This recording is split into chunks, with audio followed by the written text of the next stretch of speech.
West Coast legends Dr. Dre and Snoop Dogg are back to shake up the rap game with a major comeback. I'm Dr. Dre's biggest fan. You are, aren't you? Yeah. For over 30 years, Dr. Dre and Snoop Dogg have held down the West as the two most impactful and well-known rappers to ever do it. But in order to celebrate the 30th anniversary of one of their most important collaborations, Dre and Snoop are reuniting for a brand new album, Missionary. After being dominant forces in music and business for so long, it looks like the dynamic duo is going back to where it all started. But what exactly took so long? What we're gonna do today is lay out the whole story about how Dre and Snoop went from nothing but a G Thang to world conquerors. What's the origin story behind their legendary link-up? How did gang tension between the Bloods and the Crips almost get in the way of their partnership? And what's the true story behind their relationship with the late Tupac Shakur? We're gonna do all that, plus delve into the alleged dark side of both Dre and Snoop's past by detailing the numerous scandals that have plagued them throughout their whole careers. Finally, we're gonna examine how Dre and Snoop became moguls in their own right and why it took so damn long for them to link back up again. So first things first, how did Dre and Snoop even meet? Dr. Dre was the perfect father figure, role model, mentor. Before the world knew him as Dr. Dre, Andre Young was a kid from Compton, California who was raised by his grandmother in the new Wilmington Arms housing projects. As Dre was growing up, his hometown was plagued by unrest and violence. While Compton initially attracted black middle-class families, the city and neighboring Watts, California were rocked by the Watts riots of 1965, the very same year Dre was born. The Watts riots were a response to widespread police brutality that targeted the black community. The riots had a huge effect on the demographics of Compton and Watts.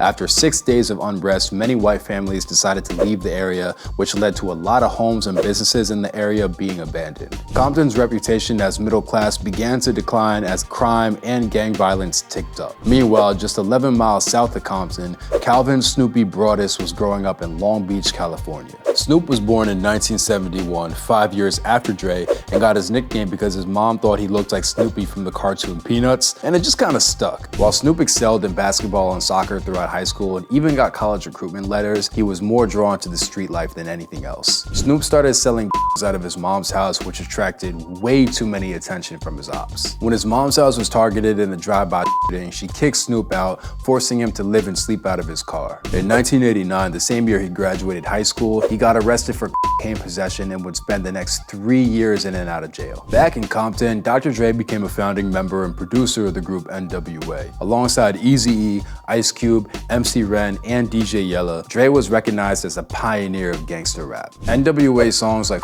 The Police and Straight Outta Compton struck a chord across America for lyrics that were confrontational, unapologetic, and controversial as hell. Specifically, Police got NWA and its record company Ruthless Records a warning letter from the FBI. While NWA's breakout album Straight Outta Compton became the first gangster rap album to ever go platinum, Dr. Dre left the group in 1991 to become a co-founder of Death Row Records with his friend Suge Knight, a former bodyguard who became the label's CEO. Now that Dr. Dre was heading up his very own record label, he needed artists to staff up Death Row's roster. Dre's stepbrother Warren G, a rapper and producer who grew up in Long Beach, played Snoop's demo tape for Dre at a bachelor party, and according to Warren G, Dre instantly fell in love with the music. When Warren G called Snoop to let him know that Dre wanted him at the studio, Snoop didn't even believe him. Warren even had to get Dre on a three-way call with him and Snoop just to confirm that this was actually legit. Man, quit motherfucking lying on motherfucking Dr. Dre.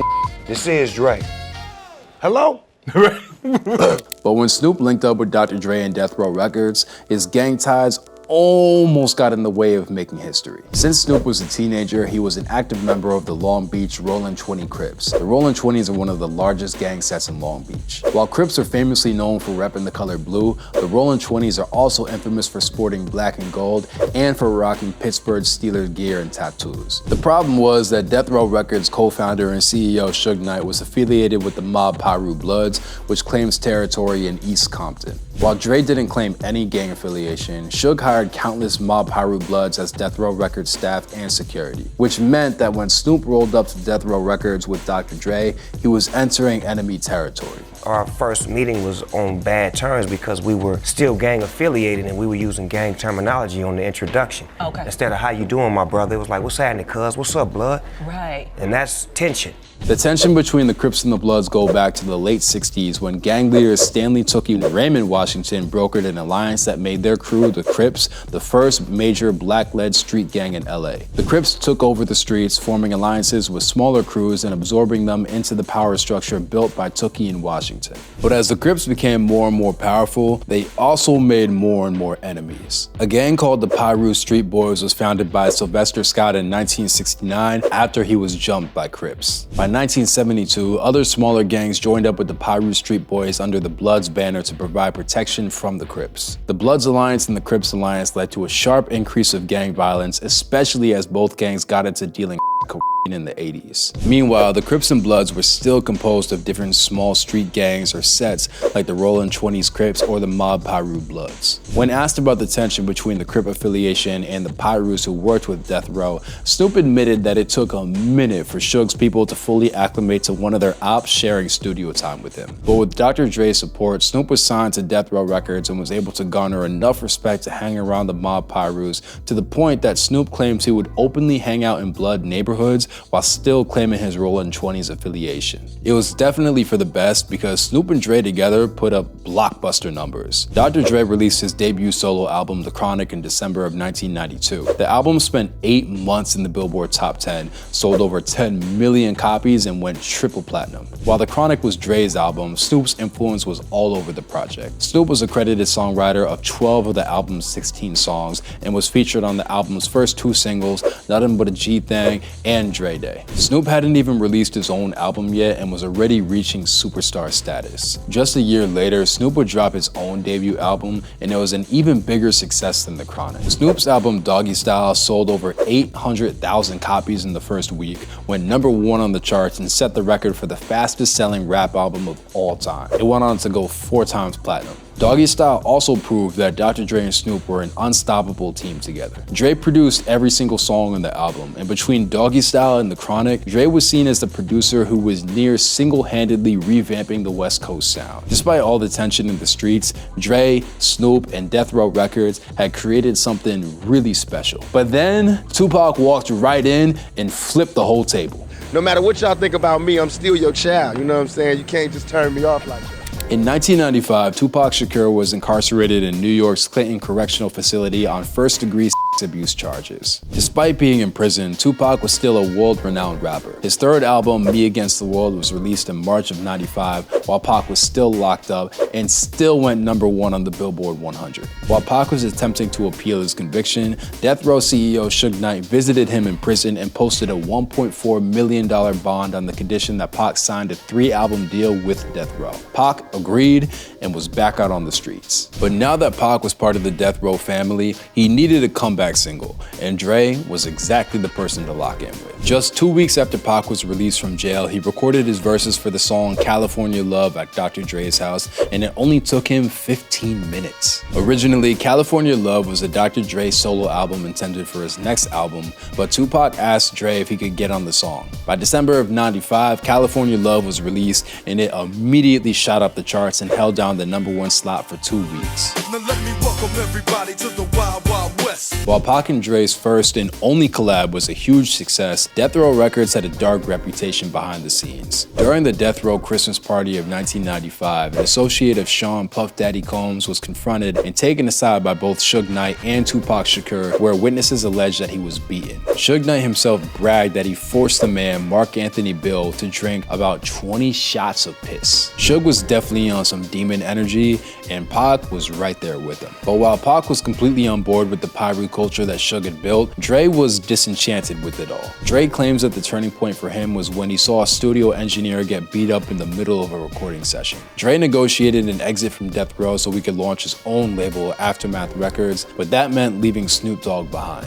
Dre's departure from Death Row in 1996 really pissed off Pac. In a '96 interview, Pac claimed that Dre didn't produce the beats on Pac's Death Row double album All Eyes on Me, but was credited anyway. When Pac and Snoop sat next to each other for a joint interview that very same year, Snoop refused to slander Dr. Dre for leaving Death Row, while Pac said if your homeboy didn't show loyalty to you, or if your homeboy isn't there when you needed him the most, he's probably not gonna be there through the hard times. On Pac's '96 single Toss It Up, he went even further by rapping, Still down for that death row sound, searching for paydays, no longer Dre Day. Pac even mocks Dre's sexuality, calling him a punk trick and claiming that he double-crossed Death Row Records. And on the song To Live and Die in LA, Pac even called the song California Love Part 2 without gay Dre. But before Dre could respond, Tupac was shot to death in Vegas on September 7th of 1996. Just a month later, Dre spoke on Tupac's shots at him, downplaying the tension by saying that he didn't have a personal relationship with Pac. You know, we've never hung out. We've never even went to dinner.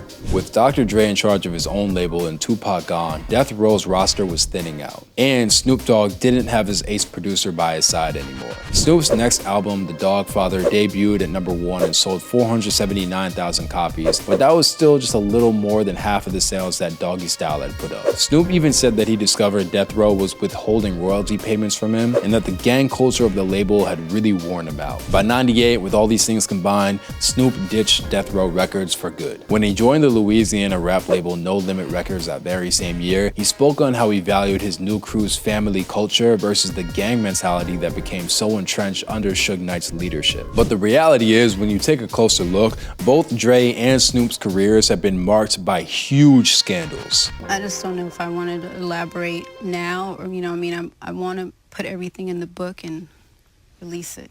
Dre has faced a mountain of legal issues throughout his entire time in the spotlight. In 1991, Dre assaulted hip-hop journalist D. Barnes during a party at a nightclub. Dre was reportedly angry because Barnes interviewed his former NWA groupmate Ice Cube. Barnes claimed that Dre picked her up and repeatedly slammed her face into a wall. In court, Dre pleaded no contest and was sentenced to probation and pretty much continued his career without any real consequences. Later that year, Dre even mocked D. Barnes, saying in an interview, "It ain't no big thing, I just threw her through a door." Years later, after the biopic Straight Outta Compton was released in 2015 that depicted Dr. Dre's come up with NWA, D. Barnes and other commenters criticized the movie for failing to depict the violence that Dre committed against her. Later in 2015, Michelle, a Death Row artist who became the mother of Dre's children, spoke up about Dre being violent towards her during their relationship. In 2016, a Lifetime movie, Surviving Compton, Dre, Suge, and Michelle premiered on TV and depicted her allegations of domestic violence. Dre even filed the cease and desist against Lifetime, but didn't end up taking any further legal action. Lisa Johnson, the mother of Dre's daughter, also made allegations that Dre was violent throughout their relationship together and even attacked her while she was pregnant. In a 2015 interview with the New York Times, Dre made a broad apology towards the women I've hurt and blamed his actions on both his youth and alcohol abuse. In 2020, abuse allegations surfaced again when Dre's wife of 24 years, Nicole Plotzker-Young, filed for divorce and accused Dre of domestic violence. And in October of 2024, just weeks ago, Dre was hit by a $10 million lawsuit from a psychiatrist who had been Dr. Dre's marriage counselor. The psychiatrist alleged that Dre had sent intimidating and threatening messages to him that substantiated a campaign of harassment. Meanwhile, Snoop Dogg's career was almost destroyed by a murder case. In 1993, Snoop was charged with first-degree murder after his bodyguard Malik Lee and a rival gang member named Philip Woldemariam. Snoop's bodyguard claimed that he saw Woldemariam reaching for a gun, which led him to fire in self-defense. Snoop then drove himself and his bodyguard away, turning himself into LAPD days later after he attended the MTV Video Music Awards. And by the way,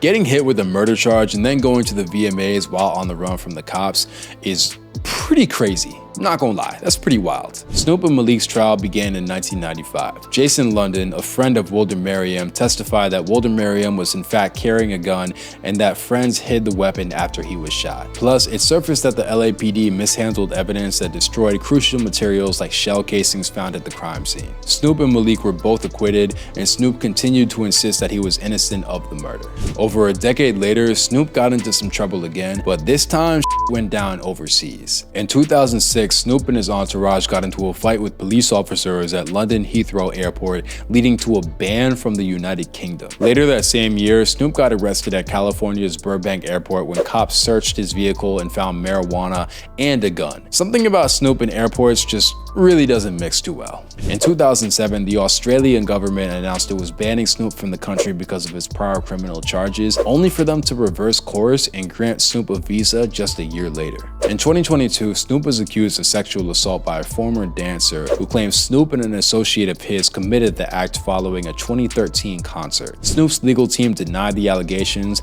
and the suit was later dismissed in May of 2023. But despite all their legal trouble, both Dre and Snoop continued to accumulate power within the music industry. While music might have put Dre and Snoop on the map, their business moves are what really locked them in as titans of the rap game. What'd you do with the million when you got it? Jimmy, stop asking the man what he did with his money, man. Snoop built a low-key acting career where he appeared in high-profile training movies and TV shows like Training Day, Entourage, and Weeds. In 2007, he launched his own reality TV show, Snoop Dogg's Fatherhood, and in 2012, he had a starring role in a stoner comedy, Mac and Devin Go to High School. In 2008, fans were surprised when Snoop began making repeat appearances on Martha Stewart's cooking show to make dishes, mashed potatoes, and brownies. By 2016, Snoop was calling Martha Stewart his homegirl, and he even began hosting celebrity cooking shows with her. Snoop's unlikely friendship with Martha Stewart was a huge change from his days claiming Rollin' 20s and hanging out with Suge Knight, and it only showed how much his image has shifted since the early 90s. Snoop has also been big on investing into tech. In 2014, he was part of a $50 million funding round for Reddit, and in 2015, he became an investor in Ease, a cannabis delivery service. Snoop also drew a lot of attention for his interest in NFTs and the metaverse. While magazines like Fortune credited Snoop for his marketing savviness, they also noted that his $1.2 million worth of crypto was slashed to just $540,000 in just 6 months. In 2024, Snoop made headlines when it was reported that he was earning $500,000 a day for each day he helped host the Paris Olympics for NBC. At 17 days of the Olympics, the total adds up to a crazy $8.5 million payday. Not too bad for 2 weeks of work. Dr. Dre, on the other hand, focused his attention on signing a new generation of artists to his label, Aftermath Entertainment. After helping turn Snoop into a globally recognized superstar, Dre replicated his success by signing groundbreaking acts like Eminem, 50 Cent, and Kendrick Lamar. Dre's influence over hip-hop was celebrated in 2022 when Dre took the stage alongside Mary J. Blige, 50, and Kendrick for the history-making 2022 Super Bowl halftime show in LA. The very first time an NFL halftime show primarily featured hip-hop. In 2006, Dre co-founded the headphone company Beats Electronics with Interscope Records founder Jimmy Iovine. Their product line, Beats by Dre headphones, became a dominant force in the premium headphone market, and in 2014, Apple purchased Beats Electronics for a whopping $3 billion, the costliest purchase in the history of the company. Dr. Dre celebrated the news by declaring him the first billionaire of hip-hop. When you really look at how busy both Dre and Snoop were these past couple of decades, you start to appreciate why it was such a long journey to get them back together for a reunion album. Despite all the controversy and tragedy that followed their careers, Dre and Snoop are in peak form, and the hype around their reunion album is real. Snoop's next album, Missionary, is meant to be a direct sequel to Doggystyle for obvious reasons. Dr. Dre has confirmed that he's producing the entire album and planning to release it in December, exactly 31 years after the original Doggystyle made history. So the only question that remains is, will Missionary recapture the peak of Dre and Snoop's death row glory days, or is this album just gonna be a footnote in their storied careers? It's hard to say, only time will tell, so we'll just have to stay tuned.